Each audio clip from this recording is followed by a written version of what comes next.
Asian Para Games 2022, event olahraga difabel terbesar se-Asia Tenggara. Asian Para Games 2022, 30 Juli sampai 6 Agustus, live di iNews. Dan dengan misteri kematian Brigadir Joshua yang tewas ditembak di rumah Kadif Propam Nonaktif Polri, Irjen Verdi Sambo, masih dibayangi tanda tanya. Sementara itu, Kopda Muslimin, anggota TNI yang menjadi dalang penembakan istri, ditemukan tewas bunuh diri. Bersama saya, Syafaati Suryo, inilah sorotan sepekan.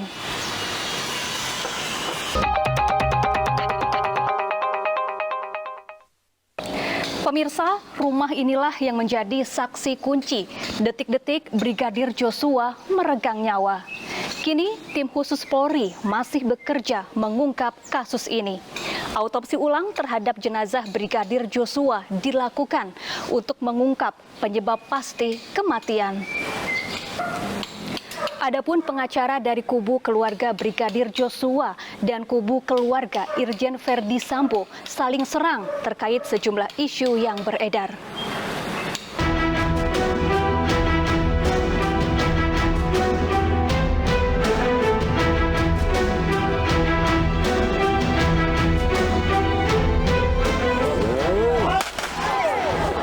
Tiga pekan sudah Brigadir J dinyatakan tewas.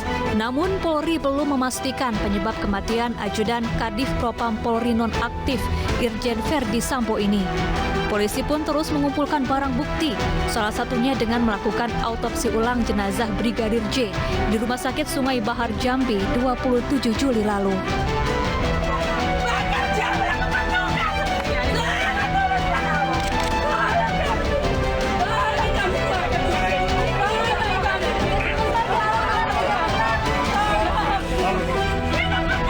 Isak tangis keluarga pun pecah saat proses pembongkaran makam Brigadir J.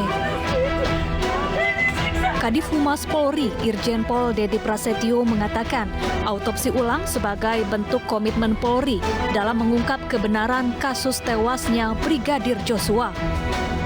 Perhimpunan Kedokteran Forensik Indonesia, mereka memiliki sifat independen dan juga imparsial.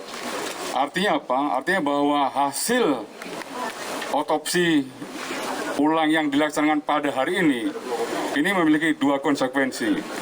Konsekuensi pertama dari sisi keilmuan harus betul-betul sahih dan bisa dipertanggungjawabkan.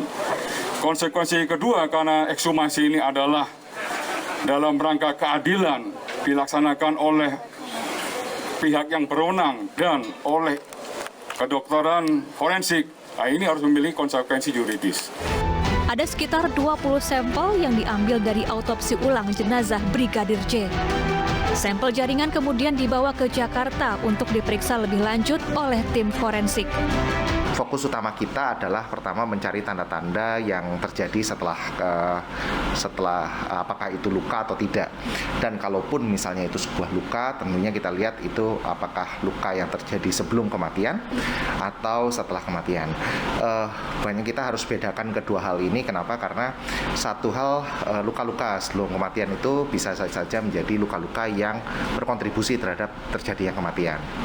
Waktu pemeriksaannya itu awal memang saya infokan 2-4 minggu itu tentunya waktu pemeriksaan untuk slide ini.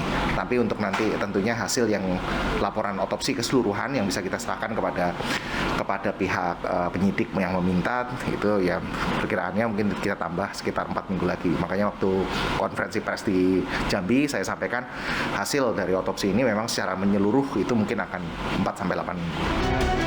Selain itu, Komnas HAM juga memeriksa seluruh ajudan Irjen Verdi Sambo, termasuk Barada E, yang menjadi saksi kunci kematian Brigadir J. Barang bukti dan keterangan saksi didalami oleh Komnas HAM.